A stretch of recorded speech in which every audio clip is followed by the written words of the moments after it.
ഓർമ്മയിലൊരു പ്രണയം. രചന മുനീറ പൂവി. അവതരണം ഷാഹുൽ മലയിൽ. Editing Faisal C M Nooncheri.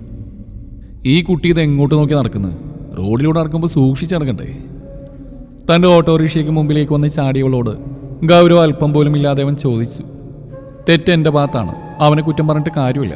ഞാനല്ലേ വണ്ടി വരുന്ന ശ്രദ്ധിക്കാതെ റോഡ് ക്രോസ് ചെയ്ത്. കൈമുട്ട് റോഡിലൊന്ന് ഉരസി തൊലി പോയിട്ടുണ്ട്. അത് നോക്കുന്നതിനിടയിലാണ് വേറൊരു കാര്യം ശ്രദ്ധിച്ച്. കയ്യിൽ ചുരുട്ടി പിടിച്ച പൈസ കാണുന്നില്ല. വീഴ്ചയിൽ എവിടെയോ തെറിച്ചു പോയതായിരിക്കും. റബ്ബേ, എവിടെ പോയി? എൻ്റെ കണ്ണ് നിറയാൻ തുടങ്ങി. ശ്വാസം കിട്ടാതെ പിടയുന്ന ഉപ്പയുടെ മുഖമാണ് എൻ്റെ മനസ്സിലേക്ക് ഓടി വന്നത്.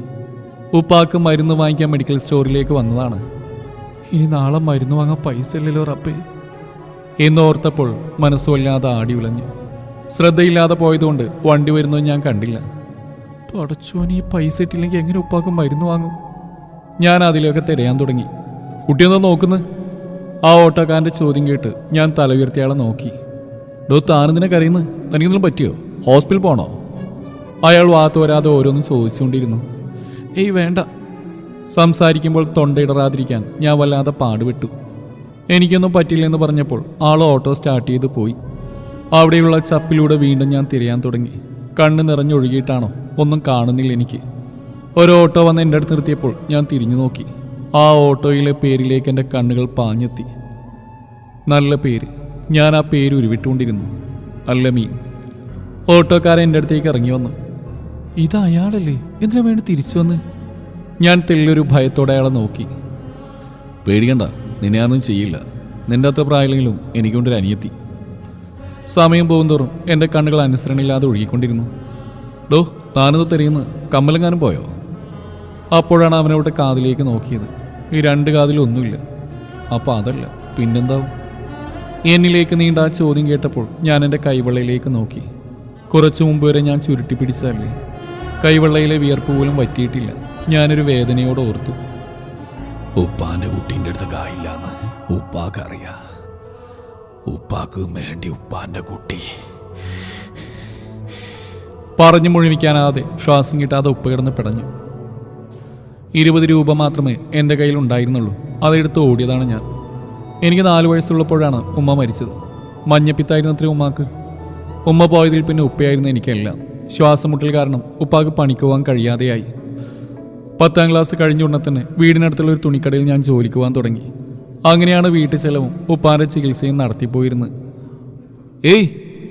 അയാൾ കൈ എൻ്റെ മുഖത്തിന് നേരെ വീശി. ഇതെന്താ പകൽക്കിനാവ് വേണാണോ?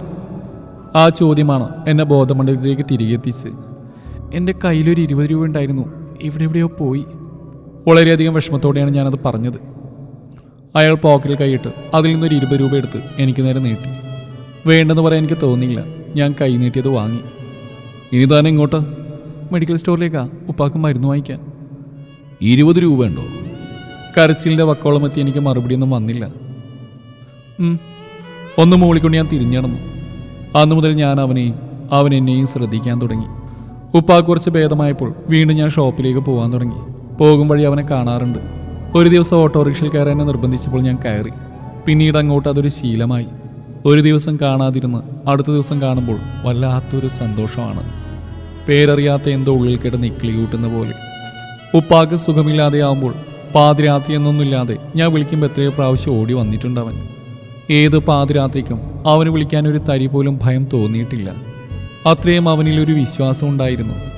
അങ്ങനെ ദിവസങ്ങൾ പോകവേ ഉമ്മയും അനിയത്തിയും അടങ്ങുന്ന ആ കൊച്ചു കുടുംബത്തിലേക്ക്, അതായത് അവൻ്റെ ജീവിതത്തിലേക്ക്, അവൻ്റെ പാതിയായിട്ട് എന്നെയും ക്ഷണിച്ചു.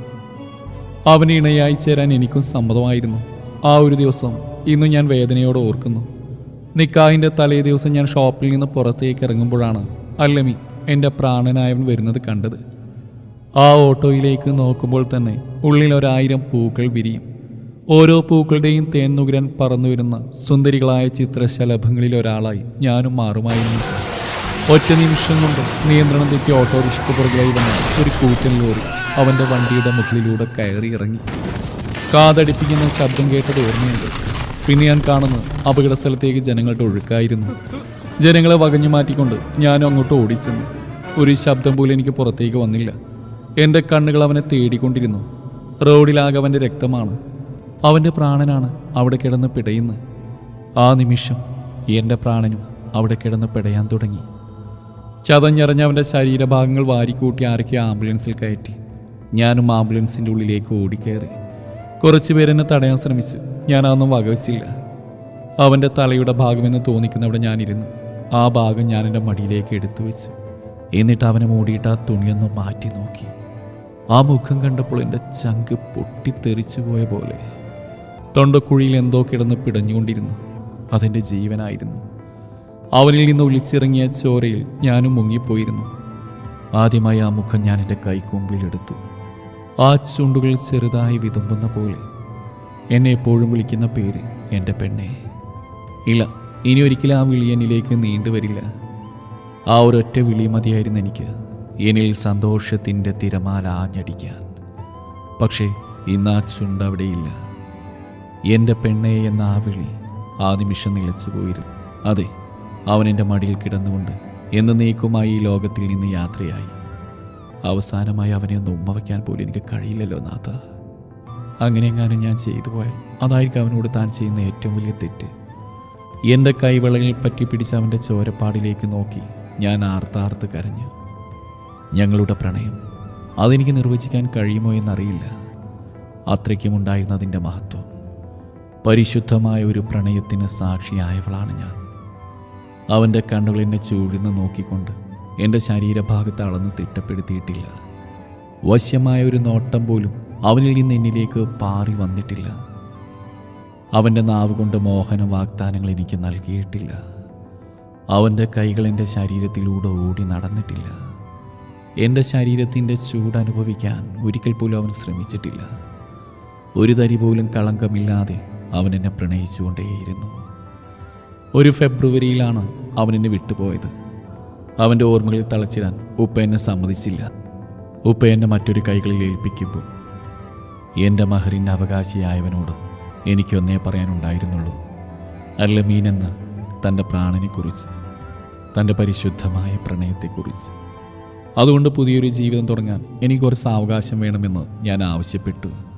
നിന്റെ സ്നേഹം എനിക്ക് പകുത്തു തരുന്ന ആ ഒരു ദിവസത്തിന് വേണ്ടി ഞാൻ കാത്തിരിക്കുന്നു പെണ്ണേ എന്നായിരുന്നു ഇക്കാൻ്റെ മറുപടി. പിന്നെ ഞാനും ജീവിതത്തോട് പൊരുത്തപ്പെട്ട് തുടങ്ങി. പവിത്രമായ വിവാഹ ജീവിതത്തിൽ ഇക്കാൻ്റെ സ്നേഹത്തിൻ്റെ അടയാളം എന്നോണം ഞാനൊരു കുഞ്ഞിന് ജന്മം നൽകി. അതും എൻ്റെ പ്രാണിനി ലോകത്തോട് വിട പറഞ്ഞു പോയ അതേ ദിവസം തന്നെ. ആ ദിവസം വന്നെത്തുമ്പോൾ ഞാൻ എൻ്റെ ഓർമ്മകളിലേക്ക് ഓടിയിടും. അപ്പോഴേക്കും മിക്ക എന്നെ ചേർത്ത് പിടിക്കും. പിന്നീട് എന്നെ കൂട്ടിക്കൊണ്ടുപോകും. പാർക്കിലേക്കോ ബീച്ചിലേക്കോ അല്ല കേട്ടോ, പള്ളിക്കാട്ടിലേക്ക്. ഒരിക്കലും എൻ്റെ പ്രാണനായിരുന്നവൻ അവിടെയാണല്ലോ. പൂത്തു നിൽക്കുന്ന മൈലാഞ്ചി ചെടികൾക്കിടയിൽ അന്തിയുറങ്ങുന്നതിനു വേണ്ടി ഞങ്ങൾ കണ്ണീരോടെ ദുആ ചെയ്യും. ആ സമയം എവിടുന്നോ ഒരു മന്ദമാരുതൻ ഞങ്ങളിലേക്ക് പാഞ്ഞെത്തും. പൂത്തു നിൽക്കുന്ന മൈലാഞ്ചി ചെടിക്ക് പോലും അവൻ്റെ സുഗന്ധമാണ്.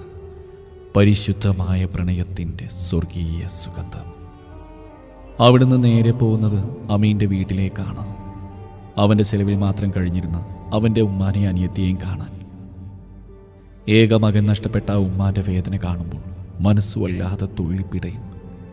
എനിക്ക് നഷ്ടപ്പെട്ടത് എൻ്റെ പ്രണയമാണെങ്കിൽ അവർക്ക് നഷ്ടപ്പെട്ടത് അവരുടെ ചോരയിൽ പിറന്ന സ്വന്തം മോനെയല്ലേ. അല്ലമീൻ, ഈ പേരിനോട് ഇന്നും വല്ലാത്തൊരു മുഹബത്താണ്. അതിലുപരി ബഹുമാനമാണ്.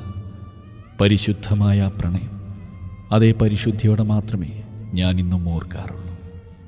കണ്ണുനീരോടെയല്ലാതെ നിന്റെ ഓർമ്മകളെ എനിക്ക് താലോലിക്കാനാവില്ല. കണ്ണുനീർമഷിയാക്കിയല്ലാതെ നിന്റെ ഓർമ്മകളിൽ ഒരു വരി പോലും ഇന്നെനിക്ക് കുറിക്കാനാവില്ല മീ. ഇന്നും എൻ്റെ വരികളിൽ നിറഞ്ഞു നിൽക്കുന്നത് നീ മാത്രമാണ്. നിന്റെ പരിശുദ്ധമായ പ്രണയം മാത്രമാണ് മീ.